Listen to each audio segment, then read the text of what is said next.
Everyone, we are so thrilled to welcome to the virtual stage this evening, Lorenzo Carcatera, #1 New York Times bestselling author of A Safe Place, Sleepers, Apaches, Gangster, and Street Boys, just to name a few. He is a former writer-producer for Law and Order and has written for National Geographic Traveler, the New York Times Magazine, Details, and Maxim. He lives in New York City and is currently working on his next novel. In conversation with Lorenzo this evening, it is our pleasure to welcome Lisa Scottoline, New York Times bestselling author of 32 novels, including bestselling historical fiction novel Eternal. She has 30 million copies of her books in print in the US and has been published in 35 countries. Lisa has served as president of Mystery Writers of America and has taught a course she developed, Justice in Fiction, at the University of Pennsylvania Law School, her alma mater. So without further ado, please help me in welcoming our featured guests, Lorenzo Carcatera and Lisa Scottoline. Take it away, Lisa. Thank you, Dana. Thank you everyone for being here. Thank you to the great BookHampton and RJ Julia for hosting us for this amazing memoir, which I love. Lorenzo, you know, we go way back. We just have fair warning. I love Lorenzo. I am a huge fan of his fiction and now of his memoir, which is, well, People Magazine Book of the Week. So it's objectively true, but I'm just telling you, I thought it was poetic and moving and meaningful. And we're going to talk tonight about how you made this amazing memoir and why it's so wonderful and why everyone should read it, because I think everyone should. Lorenzo.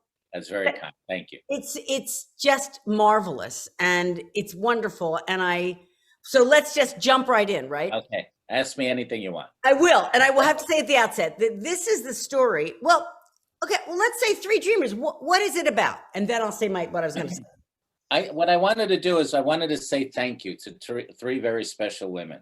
My Nonna Maria from Ischia, my mother, and my late wife, Susan. I just was trying to figure out a way to get them, they've always been alive to me. Even though they've all passed away, they're very much part of my life.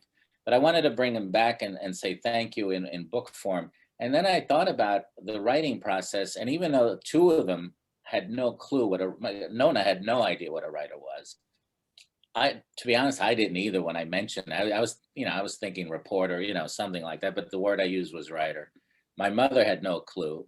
She read Il Progresso on occasion and mostly listened to religious radio. And my wife actually was an accomplished editor and writer herself. But for whatever reason, they embraced this idea, this crazy notion that I could do it. And I think they did it through their storytelling ability. I mean, they were really, all three of them, even though they were very different people, were terrific storytellers. Nona was a great storyteller. She never lectured. She never, she was very private. For example, she would never ask you a personal question. Even like, where'd you get that blouse or that sweater? She never would ask that. But at the same time, she didn't want it asked of her. I mean, maybe that's part of the World War II generation. I don't know. Well, you would know as well as I do about that. But, they talked. If you asked her a question, she told you a story. And that story answered it. And she said, life gives you stories. All the stories you need. Yeah. What I loved about it, I found her she was very, she was not well educated, obviously, but she was a very, very savvy businesswoman, very smart businesswoman, and just knew, seemed to know everybody. Everybody knew her. And I mean, the stories just, they're as fresh to me today as they were when I was 14. Now, maybe the difficult part in writing about her was, she got me so young. I was 14. I spent 7 great summers with her. Right. And so I thought that would be a breeze, but it turned out to be much harder than let's back up a minute, because what I think is so wonderful about this is that each of these women, we talk about what they mean to you. And of course, because you're such an amazing writer and you have such a heart, that I think what happens is their story becomes the story of what mothers mean to sons, what grandmothers mean to sons, what wives means to husbands. And That's why the memoir is so transporting. Another reason is that each of these women, as I saw it, and I think you kind of structured it this way, correct me if I'm wrong, are in a certain setting at a certain time. So let's begin with Nonna Maria and tell them who she is and specifically her setting, because that's not something that everyone is familiar with. No. You take us to her time and place, and her time and place is Ischia. Am I saying wrong? It was my first time in Ischia. Tell us what that is. Tell us what that is. Ischia is this amazing island. It was my first time. I was 14 years old. It was the flight, of course, typical with my father. Everything was on a scam. Round trip ticket was $68 on Alitalia. And we had to pose in front of a banner for a club that no passenger belonged to. And it ran in the Il Progresso. But anyway, so I go to this island, and it was the first time I got off. Now they have hydrofoils, but back then it was, a 90-minute ride. You stop for lemons in Brogido, you stop for whatever here and there. And the minute I got off the island, it wasn't as if I were in a strange place. I felt exactly at home. And the first time I saw this old Nonna, who was about, your typical grandma, 4'11". Right, 4'11". My mother and my grandmother both 4'11". She had one tooth, beautiful, thick head of white hair like a cloud. Walked with a limp. Was dressed. She wore widow's black from 1954 until when she died in 75 for my grandfather. And she just welcomed me in as if she knew me all her life. And, I was coming from my parents' troubled marriage, and it was just the right person I needed in my life at that particular time.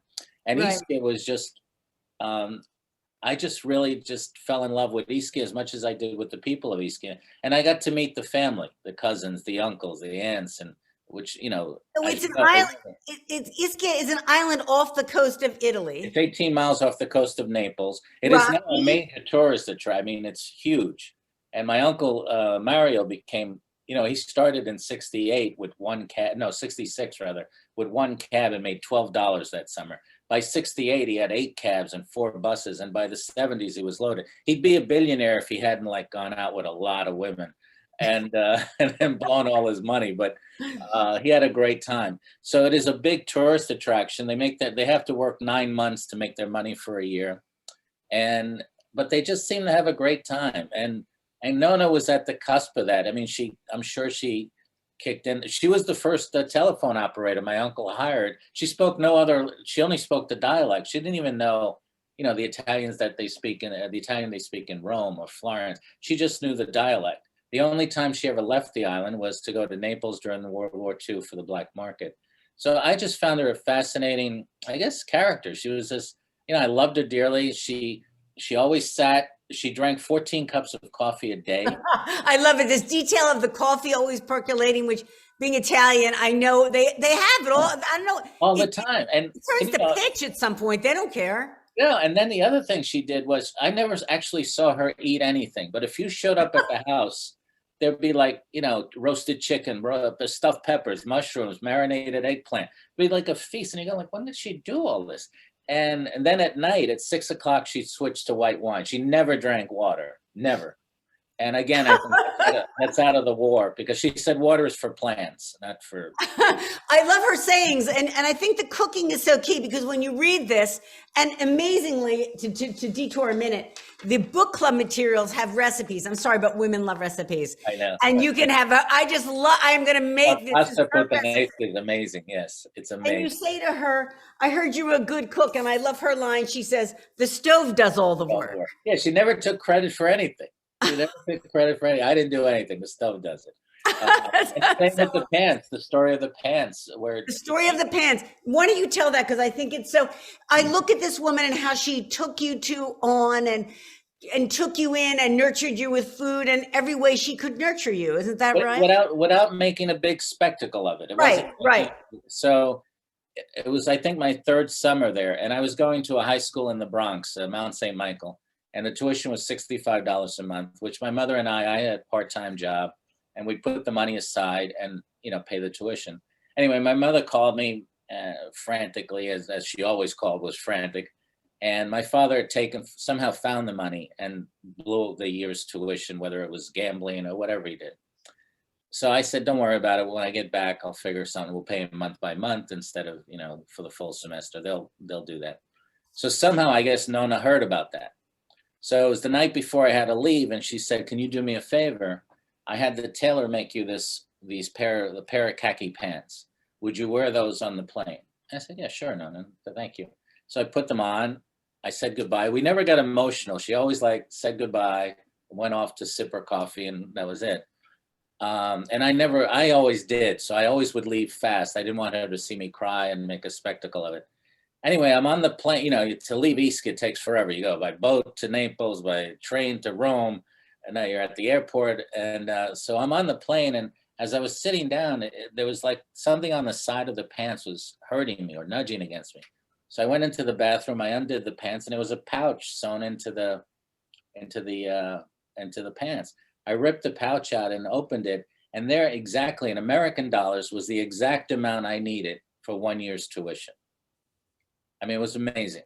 And then when I called her back when I got to New York, and I called her and I said, no, I love you for what you did, but I can't take the money. And she said, listen, I told you he was a great tailor. If he, if there's money in the pants, if it's not me you have to thank, it's the tailor.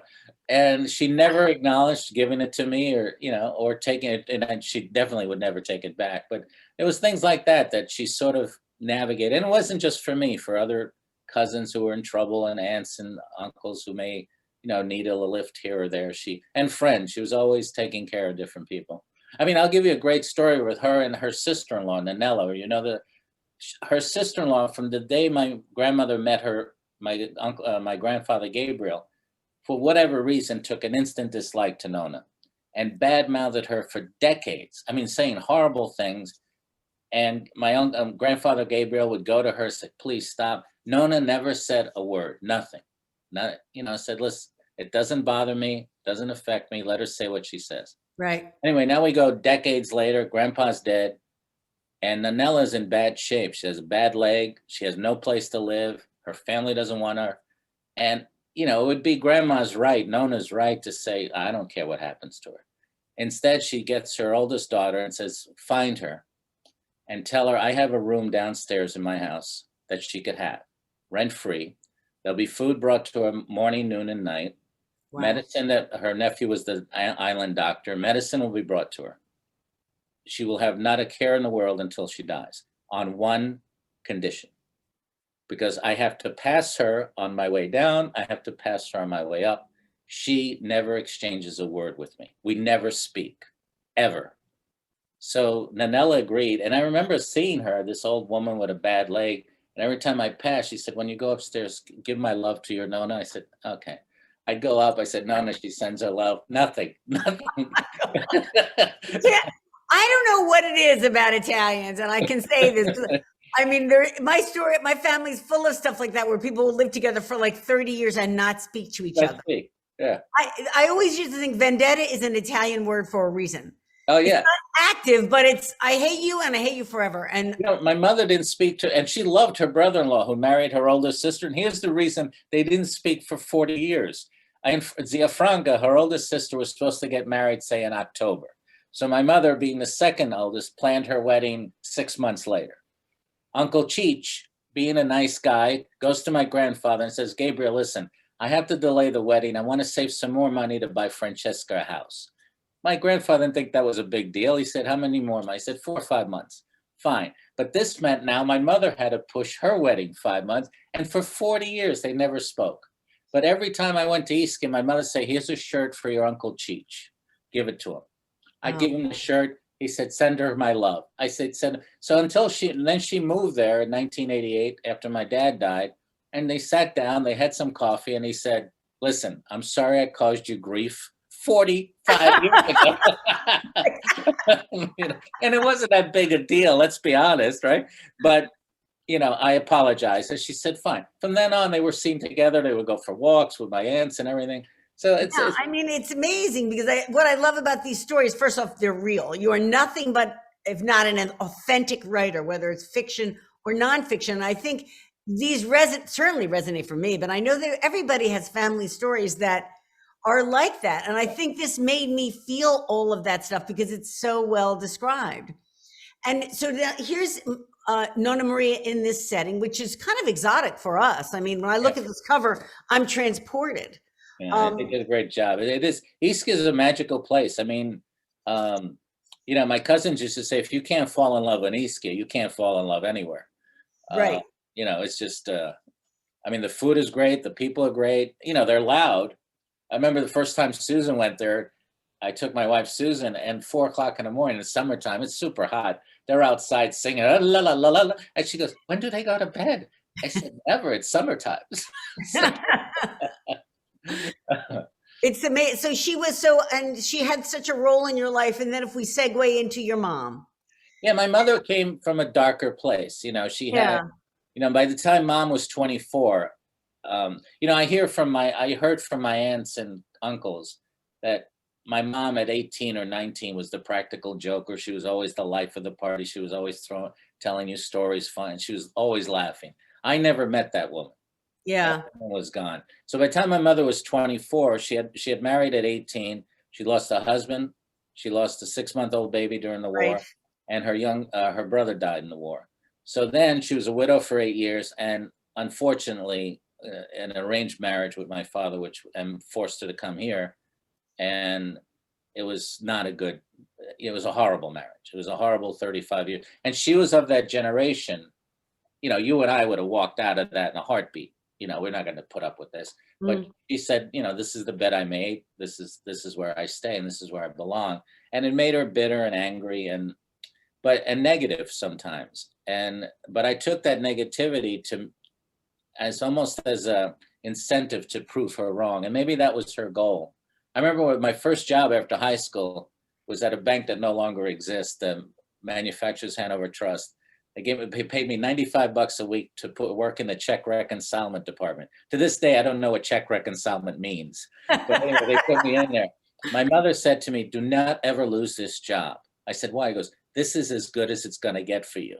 I said, Jesus, this is it? 95 a week at a bank? Well, to say that your childhood is difficult and challenging. And I think that's a challenge as a writer that I would imagine, because you don't write about it. You're entitled to write about it in a way. You write about it so deftly. I thought sentences like this, and with such insight. I would have loved to meet the happy version of my mother. Yeah, I would have loved that. The young woman who is quick to smile and full of life and joy. That young woman remains a mystery to me. And that's what I'm saying about this memoir, that through your writing, although you're talking about a specific person who we will never meet, I think to a certain extent, we all have parts of our parents or other people in our lives. I was married I had 2 car marriages. I see elements of your dad. It's really weird. And it makes you understand that when you write about something that's emotionally true, with true honesty and vulnerability and specificity, but what she also did, I think what she also did, and again, I don't know if she planned it, but on Sunday afternoons, she took me to these movies, and there was an Italian theater in the neighborhood. So the first would be a puppet show or some ridiculous little thing. And then they'd show these neorealism films, Rossellini films and De Sica films. To this day, De Sica is my favorite director.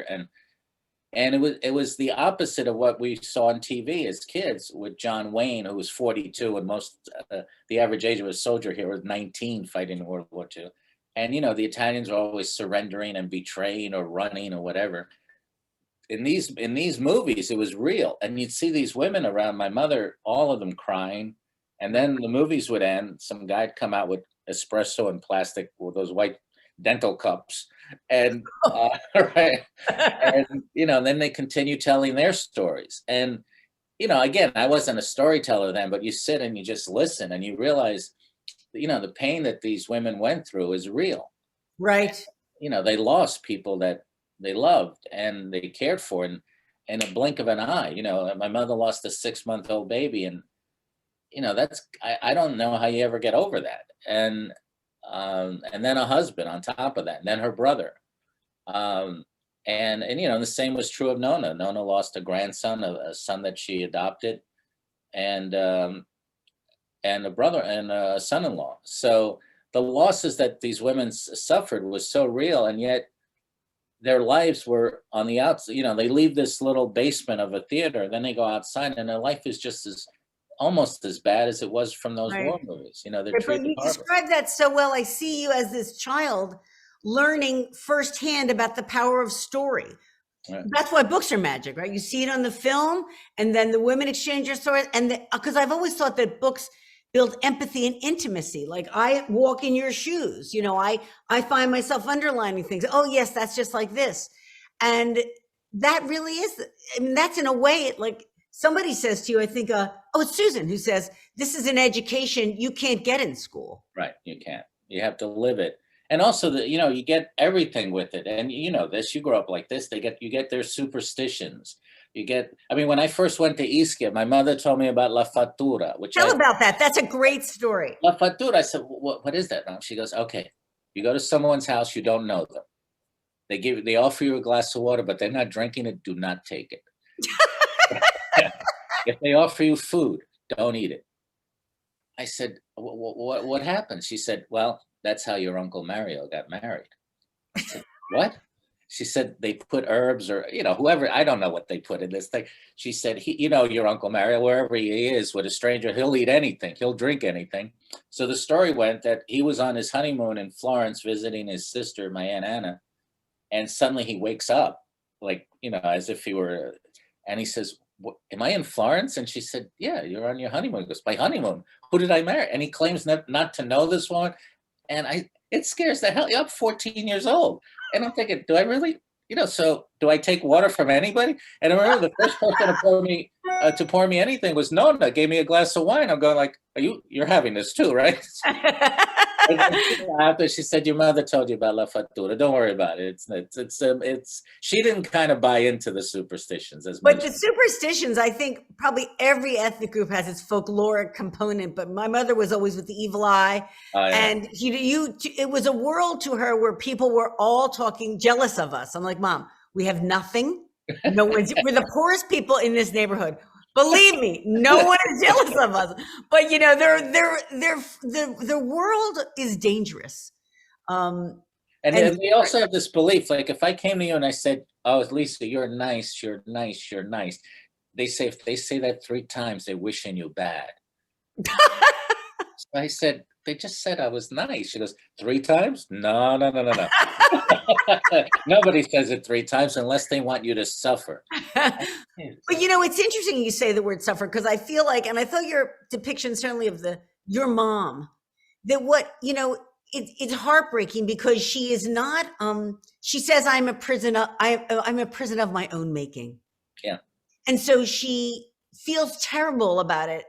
And I thought it was very, kind of enlightened of her and of you to sort of understand that she can't get out of it.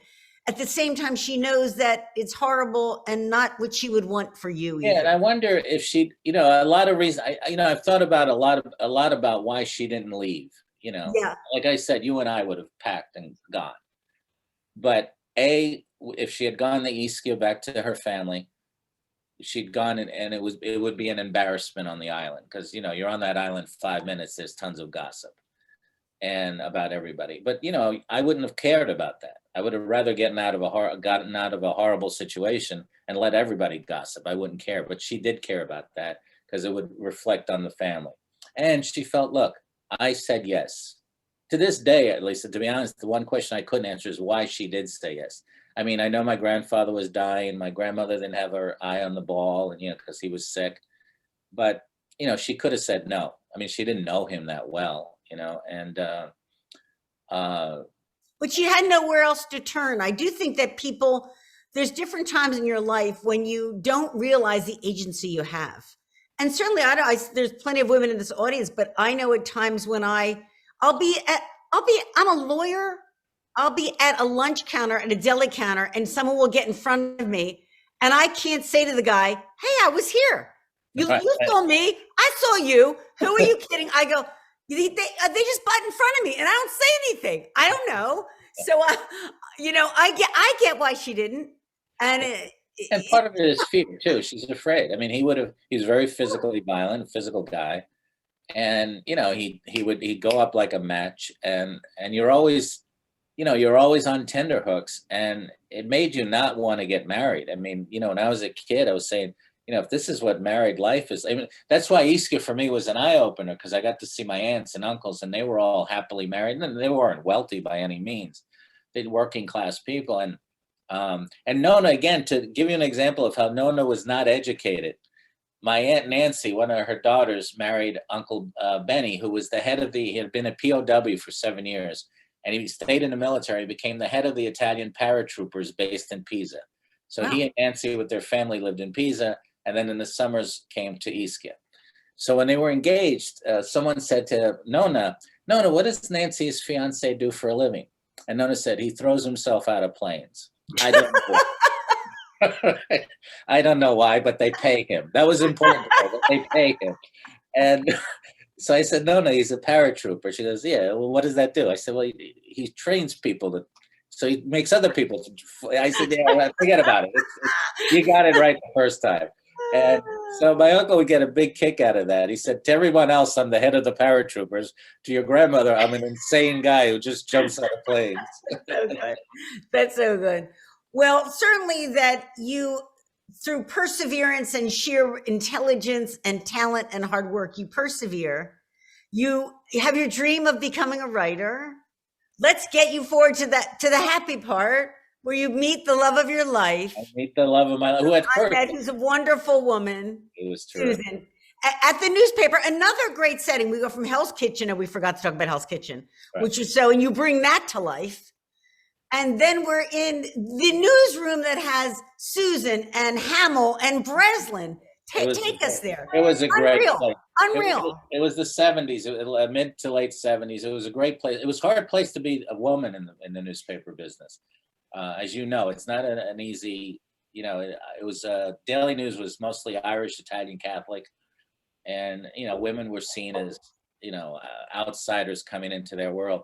So Susan was, first she was the rock and roll columnist and then became the entertainment editor.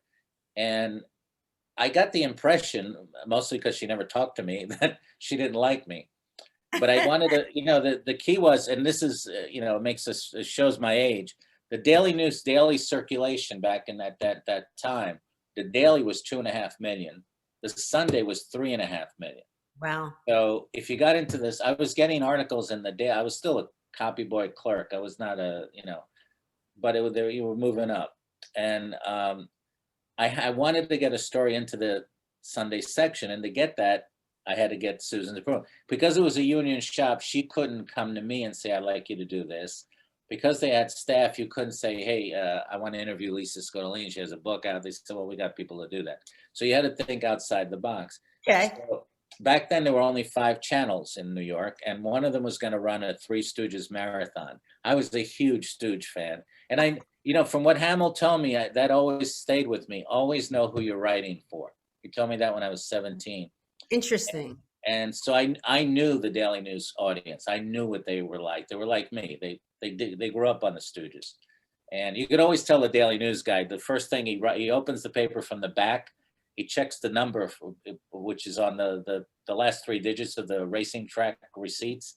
And if he doesn't hit the number, he throws the paper away. That's our guy.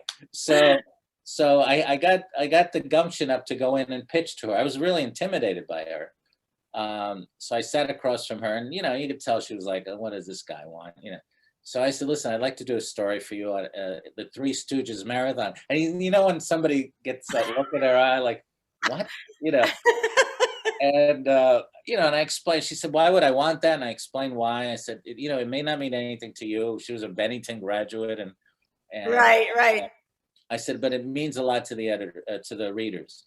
And she said, well, listen, I can't assign it, and because I don't know if you can write or not. But if you write it, I'll read it. And I said, okay. I took a week. It was a nervous week to write it. Typing it with my parents fighting in the background and the bright dishes going, and and you're just focused on the Stooges. And I didn't want to have her reject me, so I didn't want to hand her the article. So I slipped it under the door of her office. A week goes by before she even, and finally she says, do you have a minute? I want to talk to you about your story. And she said, I liked it a lot. You surprised me. And I'd like to run it. and it just needs some editing, which we could do now. And so she said, just stand behind me. And it was the first time an editor, a real editor, as she was writing, and she said, you know, you have a nice style. You should think about someday writing books or scripts. And, you know, I'm thinking, I'm just happy I wrote the Three Stooges piece and it's running. And then a couple of weeks later, a week, it got a lot of attention for whatever reason. It tells you how the Daily News reader exactly about them. I was called by this organization that said they were the Three Stooges fan club or whatever they were. And they invited me to a luncheon and I could bring somebody. So I went in to see Susan and I said, listen, I explained the situation. She said, and what, she said, why are they doing this? I said, well, they're going to name me Stooge of the Year. Like, that's a great honor. And she said, and you're happy with this? I said, yeah, well. And so she said, well, so you can bring somebody. And I said, yes. And she said, well, you don't want to bring a girlfriend? Or I said, I don't have a girlfriend. I said, but I thought since you were the editor, you know, you'd want to come. And she agreed on one condition, that she not get hit with a pie. And that's how I started writing for her. But I think the relationship was what made it work. Like Sunday, the 16th would have been our 40th wedding anniversary. So what made it work is that for about 3 years, we were just friends. You know, we'd go to screenings together because there was an age difference. And back then she was she was 7 years older than me, but she always said 6.5. But back then that seemed like a long gap. You know, I was a kid, I was 22, 23. And I think she was worried about that. She was worried that if it didn't work out between us, that, you know, it could lead to a, you know, fractured relationship. And the paper frowned on it. They didn't care if a reporter married a reporter. That was different. But a reporter marrying an editor, she was technically my boss. Right. That, you know, that could cause, you know, and it would put like a question in somebody's head. Am I getting the cover story because I deserve the cover story? Right. Am I getting it because I'm sleeping with the boss? And so she decided that we needed to live together quietly, which we did for 18 months, which was both fun. And I mean, I can't tell you, Lisa, how many times I would run into people because they knew I lived in the Bronx. I'd be in her building. I remember one time going in the elevator in her building. She lived on the 17th floor. This guy from the Daily News is there. And he said, what are you doing here? I said, I'm visiting a friend. He hit 12. I hit 14, not 17. He gets off. I get off at, you know, a 14 stopped. I go to 7. I said to Susan, I said, we got to move. This guy, he's visiting. I don't know if he was here or not.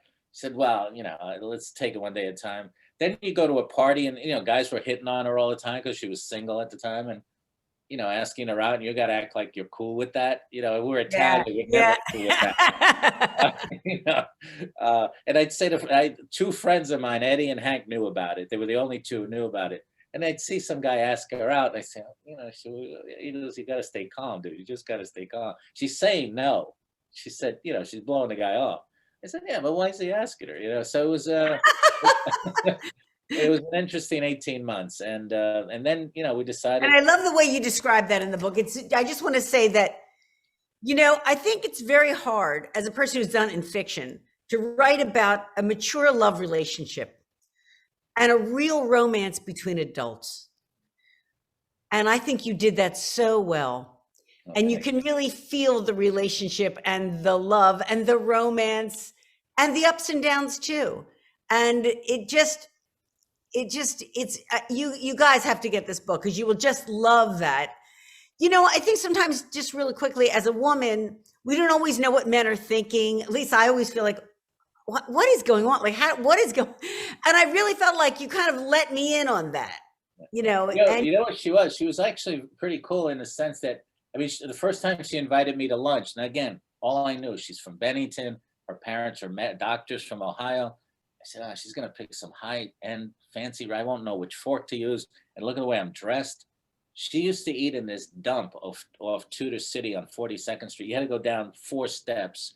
And the minute you open the door, this grease, the smell of grease came at you. And she said, they make the best bacon cheeseburgers and you can get 2 glasses of wine with it and fries. I said, you eat here? She said, oh, yeah, it's a great place. I said, all right. So then we got to know each other through, like, you get to know people, the movies they like, the books they read, the TV shows they like. And we were from, you know, she was from here. I was from Hell's Kitchen. which was its own unique little world. And it was like Hell's Kitchen was like, for those of you that don't know it, it was a neighborhood. It was a UN of neighborhood. There were Italians on one corner, Puerto Ricans here, the Irish here, Eastern Europeans there. And, we mingled on holidays, but the rest of the time, everybody stayed to themselves. But the fire hydrants were always open in the summer, and the cops let them stay open. And it was a great place to grow up then. It was very safe if you lived there. It was not safe if you didn't live there. Like there was always eyes on you. And if somebody said, "Hey kid, it's time to go home," you went home. Huh. And you didn't say like, blow off. And because he would beat you up, and then you go home, and then your father would say, what'd you say to him? I said, I told him to blow off. He said, well, and then your father would. So you get 2 beatings for the price of 1. But and my mother I was an altar boy, a terrible altar boy. Of course you were. All right. You know what I couldn't do, Lisa? I never got the situation with the bells right. And in the days I was the altar boy, the altar faced the wall, right? Right. So I remember I thought with the bells, more is better. So I would be, and every time, for those of you not Catholic, every time the bells are rung, you have to bow your head and hit your chest. I was ringing the bells. I was like Quasimodo. I was bah, bah, bah, bah, bah. So finally, this elderly priest is bent over the altar, and under his arm, he just looks at me. He goes, "Enough with the bells."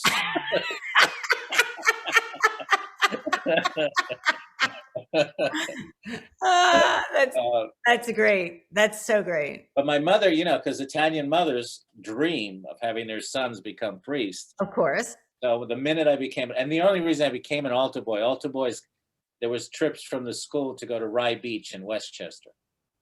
If you were an altar boy, you got 3 free books a ticket. So that's why everything was a scam. And she made my father go to 5 o'clock mass as penance for him to listen to me. And so back to Susan, because I just love the way you read. It's so romantic. I remember the first time I saw her as if it were an hour ago.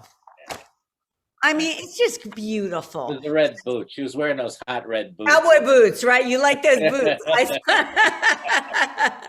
And so at some point it becomes not secret that you're seeing each other. Yeah, we decided to get married. You have 2 beautiful children. And then I moved, and she was right. It would. I left the news about 8 or 9 months after we got married, because it did make life difficult for me more than her. And I didn't care. Pete again, Hamill gave me great advice, as he always did. He said, just spend enough time at this paper to learn, which I'd been there 4 or 5 years, and then you move on. Because if you stay here forever, you'll just be churning out the same stuff and you won't grow. And so I went to Time Inc. for a while, and then I freelanced, and then somehow fell into this wonderful life of books and TV and stuff. Yeah, well, she really encouraged you so much in that. It's what I love about this too, and women will appreciate this, is obviously, Lorenzo, you're a complete sweetheart, and you are not threatened by a strong woman. Because I met her, she was lovely, she was extremely accomplished, she was gorgeous, she was chic. She wasn't true. You guys were true partners. I mean, she really encouraged your writing, and also beyond that, there were some lean years when I was. Some of the magazines I was on folded. I was freelancing for magazines you wouldn't let into your house. They're only read in prison. And she still, despite all that, and I thought about quitting a number of times, she still firmly believed that I would be writing books and scripts. And when it finally did happen, she was the only one that wasn't surprised by it. Aww. And which was kind of nice. Yeah, we were part. I mean, I was lucky enough to cover Italy for the National Geographic Traveler, sadly another magazine that doesn't exist. And we would go together, and she loved exploring things. So she would basically, I hate research, so she would be doing all the research and I'd do all the writing. She found in Rome, and next time you go, you should do this. There's 2 guys from Brooklyn started a golf cart taxi service. And you know how the streets in Rome slope? Yeah. So certain streets, especially women with shoes, if you're wearing kind of the high platform shoes, you can't slip down those. So they take you down these on a golf cart, and then they got a license for it, so they can go on So we went through the Trevi Fountain. We went to see this. He took us down the steep hill to see a lost Caravaggio, and she found that, which made the article, special. So she was really good at stuff like that. And the last piece I wrote was the Lake Como piece with her, and for the Traveler. And that was our way of saying, I think she knew that, she died of lung cancer, and she died in December, Christmas Eve, that December. This was in May. And it gave us a week. I think we were there like 10 days. It gave us 10 days to ourselves. And that was sort of our closure, because she knew it was coming. And we talked about the kids, and, both my kids, Kate and Nick, are very close. And one is 39, one's going to be 35 next month. And, they tease each other and bust each other's chops, but they're very close to each other. And she wanted that to continue. It was important to her because I didn't have it, she didn't have it. And she wanted them to have it. And then suddenly Ischia became important to my kids. Right. For different, Nick likes it Nick has made a ton of friends. And there's a restaurant, you have to go to Ischia. Everyone here has to go to Ischia. I want to go to Ischia. I do. There's a restaurant called Da Salvatore. Its father and son are the owners, and the mom and the wife do the cooking. Pop comes out, he's about 80. He's just wearing a Speedo. He takes the order, right? The son comes out, he's in his 60s. He's wearing a Speedo. He brings you the food. It's amazing. And the food is fantastic. And I've taken friends there. I've had lunch there with Nick and Nick has become part of their family. I mean, his photo shoot is more with them than with members of my own family. And when they see him, they say, "Oh, so Nick, come here." And so he loves it for all of that kind of stuff. And Kate likes it because she can go up to the vineyard and hike it and then go see where Nonna Maria is buried and all that. So long after I'm gone, I think they will continue to take my grandson now up when he's old enough and get a sense. And that's why I think this book is important for another reason. It's for them, for my kids, and for my grandson as well, to know these three women. Just like, as you said earlier, most men, men don't like to talk about it as much, but if we think back on it, it's the women that really have shaped us. I mean, the women who've guided us, the women who've loved us. I think we just, take it for granted in some ways, or maybe it's for, I don't know, whatever reason, maybe it's macho, we're kind of reluctant to talk about it. But I do think we've been influenced much more by women in our lives than by men. Well, that was what I took, one of the many things I took away from your memoir. And I think it's so interesting because isn't that a lovely statement, everyone? I mean, and I think you hope that, and you really show that in a way that I hadn't really understood. And also, we talk about family, but what I thought was so great about this is that, you describe these generations, it's generations. Yeah. And you see how one to the next, and what you take, what you leave, what you made with Susan, and you bring us full circle in the end with the kids. Now, I said to myself, I have to talk to him about this and not make him cry. Now I'm crying. I said, I don't even have Kleenex, but I have toilet paper. But I just feel like it. I felt that at the end. I mean, I cried at the end, and it's very, very moving. And I don't know how you wrote something so moving. This could not have been easy to write, friend. No, it wasn't. And looking back, there's one thing I wish I had put in there in Nona's section. Nona always sat. There were only two pictures in her home. One was, and those old gilded, thick wooden frames. Mm-hmm. So one I knew was my grandfather. One turned out to be my Uncle John, who died during the war. But Nona always sat looking at my grandfather. That was her seat. Nobody else took that seat. And when she died, she was laying on the couch right above his photo and was looking at his photo. So I wish I'd put this in there. In a way, it was almost like he never left her, and he was a guy, he was just, the way they do funerals in Ischia, it's almost medieval. It's a black horse-drawn carriage, rather. They put the coffin in, the family follows the carriage. And then if you want to show your respects, you march behind the family. And when my grandfather died, my nonna and her daughters were walking, and one of my aunts turned around, and there was like 500-600 people behind them. Oh my. And she nudged Nonna. She said, "Nonna, Mom, who are these people?"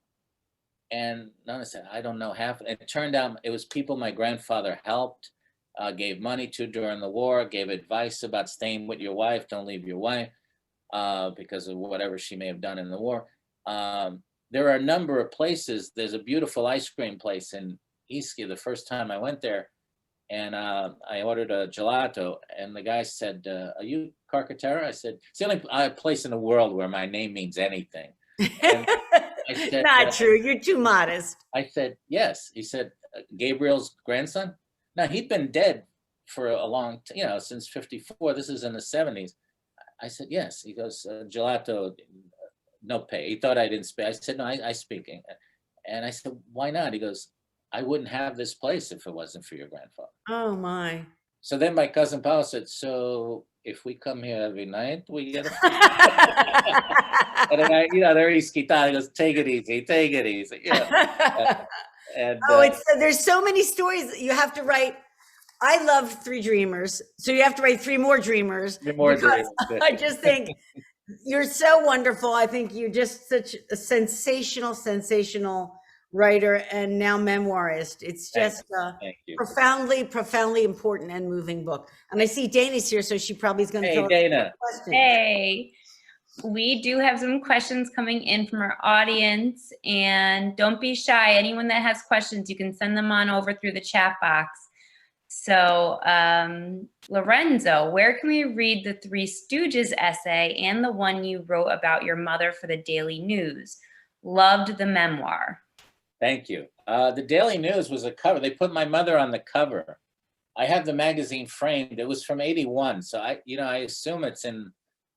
I have a copy somewhere, but I think it's it's in the archives of the News, as is the Three Stooges, because that ran in '76, something like that. Yeah. I'm an old dude, so it ran a few years back. But if I find it, whoever asked it, I'll make a copy and we'll send it to you if you want to see it. Fantastic. But if you get to go through the Daily News, maybe they do have it on in their archives somehow. Okay. Are you working on a new book at the moment? I know you're working on something, right? Yeah, Lisa would like to hear this. I finished. They were so taken at Valentine with Nonna Maria, Lisa, and whoever asked this question. They loved her, so they called me. This is over the last summer, after I finished Three Dreamers, and said, "Listen, what would you think about making her a fictional detective solving crimes on the island of Ischia?" So I didn't want to tell them up front. You never say no, right? I didn't want to say there's no crime on the island of Ischia. There's nothing, I mean, I think the last crime was in 1945. So I thought about it, and I finished it. I just handed in the second draft. There's one more little fixes to do, and it's called Nonna Maria. And they want to do it like 1930. Remember those 1930s mystery covers? So it's called Nonna Maria and the Case of the Missing Bride. And I have to say, it was a blast. I got to hang out with her again for 3 months. She's exactly as she is in real life. She drinks a ton of coffee. And Nonna drank her coffee Ischia style, which is not just a thick espresso, but she would put 2 small pieces of chocolate in it, a shot of Stock 84, which is Italian brandy, and 3 sugars. And she drank like 12 to 14 of those a day. And it was fine. It was like, didn't have high blood pressure. Her nephew, who was the doctor, just couldn't believe it. But one time her blood pressure did start going up, and he said, "Zia, take one of these pills." He'd make house calls. He said, "Take one of these pills a day." I was there. He said, "Lorenzo, pour her a glass of water." And she said, "Do you want me to take this pill?" I said, "Yeah." He goes, "Then pour me a glass of wine. I don't drink water." So he looked at me and goes, "What are you going to do?" He goes, "All right, give us some wine." So she took the wine, and he said, "Just take it every day."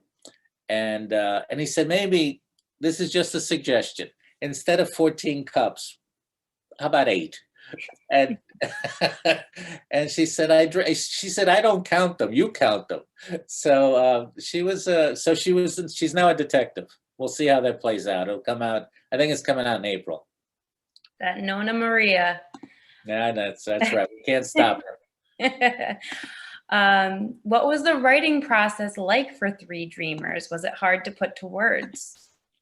There were parts that were really difficult, with my mom especially, reliving that stuff and, the violence and the debts and because, I was very much a part of that, but not as much as, it didn't have the same physical impact on me that it did on her, obviously.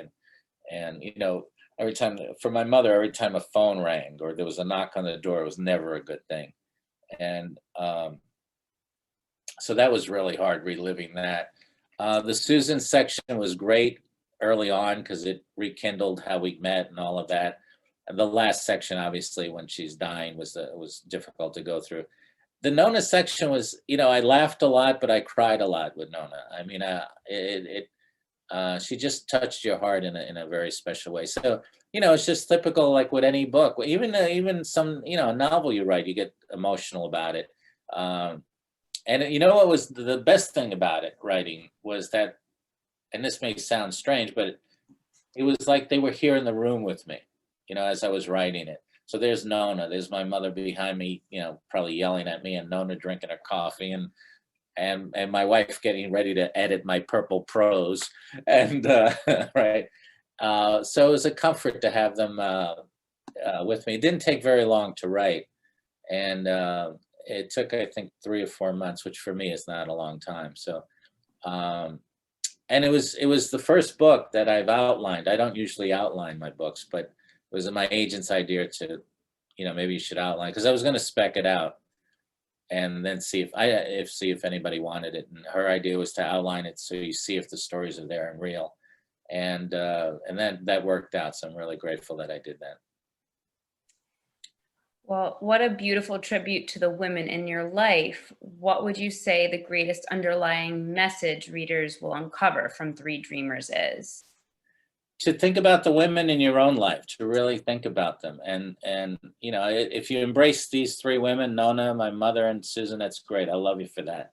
But think about the women in your own life who your mother, everybody has one, your mom, your sister, your aunt, a cousin, somebody who touched you in a special way that you may not even realize it's put you on that path.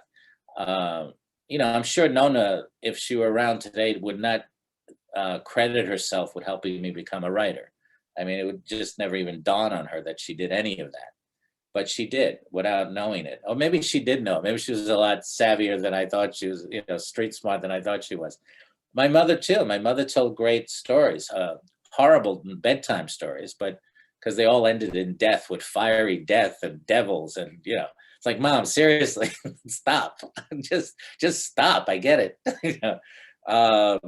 And my mother was big with Padre Pio, and Lisa knows Padre Pio. And, obviously all the men thought it was a gimmick. Padre Pio, for those of you who don't know, is the priest who, he's a saint now, who every time he served mass bled from the wounds of Christ. And, my father would always say, come on, this guy would bleed out by the time we get to communion. And he said he's already got the gauze ready. He's got the gauze going. And so, whereas my mother goes, it's a miracle. It's a miracle every time this man said. And one of the miracles was apparently there was a man who lost his sense of smell and his eyesight. And Padre Pio gave him a rose, and he smelled the rose. So that was one of his miracles. Of course, the guys in the neighborhood in Hell's Kitchen would say, well, if he's going to do the guy a favor, give him back his eyes, is what I'm saying. Make him see. Who cares if he can smell a rose? The guy still can't see. So it was you couldn't win. So you get it from the street, you get it from at home. So the religion was an issue. They all believed, or they pretended to believe, but my mother was a devout. Nona, on the other hand, never went inside a church, never. And she'd sit outside the St. Peter's. And I asked her one time, I said, no, why don't you go? Because everybody in Ischia goes to Mass. And she said, every time I go in there, they ask me for money. I'd rather be out here. It's quieter. And she said, and one day I will be there, but I won't have any choice in the matter. So, but my mom was super religious, and Nona wasn't. This one is for Lorenzo and Lisa. Do you have a favorite author, and what are you currently reading? Go ahead, Lisa. Oh, she needs her. Oh, she's muted. Hang on.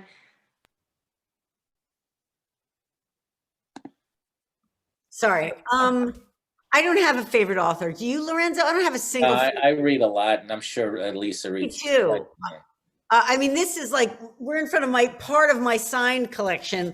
Like there's all, like it's all, and all from independent bookstores, because you call them when people are on tour. I kind of like love everything I read. My one hint, you tell me if you're like this, Lorenzo, but I've given myself permission that if I don't like a book, I don't finish it. Yeah, I've not gotten to that point. I'm reading a book because I don't know if I'm supposed to say this. I'm on the Edgar committee this year, so I'm reading one of those. And I did that. That's a lot of work. That's a lot of work. I don't like it, but I want to finish it. But I tell you what, I am reading that I love. There's two. I'm reading the Mike Nichols bio by Mark Harris. I think it's brilliant. And I found this writer, my editor mentioned him, Anthony Horowitz, that I just can't stop reading him. And so he's terrific. I'm reading Michael Korda's book. I read like 6 at a time. I read like 2. I read out loud, actually, because I used to read to my bulldog, Gus. And Gus loved thrillers. He loved your book. He loved Grisham. Then if I got him into a book he didn't like a World War II thing, historical, he'd leave the couch. And he was a great character. He was a great old bulldog. And I'm sorry about Gus. I know he meant so much to you. Yeah, there's but he's still here. I got a special, like, I'll tell you a quick story. I brought him to church to light candles for St. Francis, and this woman came. This was back in 2018, and she walked over, and I guess she runs the church. He said, "Dogs aren't allowed in church," and I said, "We're standing right in front of St. Francis here."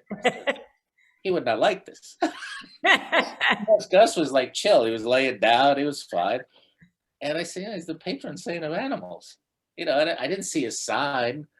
And so I said, you know what? If I leave, I'm not coming back. That's it. And I go to another church where they'll let me go, where St. Francis is. But so I do read out loud, and it does help, because they asked me to do the audio of this one, which I'd never done before. And they created a monster, at least. I loved doing it. I've done that for my stuff. Like, I read humorous memoir, and they were like, "We can hire somebody." I'm like, "It's about me. It's about my mother. It's my daughter." It's hard though. No, it was a lot of fun. Plus, we got what they used to call neighborhood Scottol. And so I said, on top of that, you give me lunch and a check. I'm doing Nona Maria. Unless you're getting Joe Mantegna or Stanley Tucci, I'm in. I'll listen to that, because we should say I have become such a fan of audiobooks. Yeah, audiobooks. Maybe because I finally turned the news off, and now I just kind of put an audiobook, and I'm like, this is just transporting. So I will listen to the audiobook of this. I will. Yeah, what's great about audio? If you get into I had never read James Patterson. I'm one of the 3 human beings on the planet that doesn't own a James Patterson. But I got into some of the audiobooks, and I got whoever narrated them was so gripping. I used to drive up to Pound Ridge. I'd get past the exit. I don't know what happened. And it's a good memoir to listen to is Frederick Forsyth did his bio. The guy who wrote Day of the Jackal. Huh. It was very depressing to hear he wrote it in 44 days, because I think it's a great thriller. I said, wow. God, 44 days. That would be like amazing to finish a book in 44 days. But, and the editor said it doesn't need anything. Yeah. Imagine having an editor say, we don't need to touch it. No. It's perfect. I can't imagine that. By the 3rd draft, it'll be so much better, is what I usually hear. Yeah, right. Well, this release, I mean, is it Nona Maria that you says life gives you stories? Yes. Well, we are so grateful and glad that you shared this special piece of your story with the world. It's beautiful, and it's heartfelt, and it's everything Lisa said. If you all have not picked up your copy yet, it's such a great addition to your bookshelf. One that you love.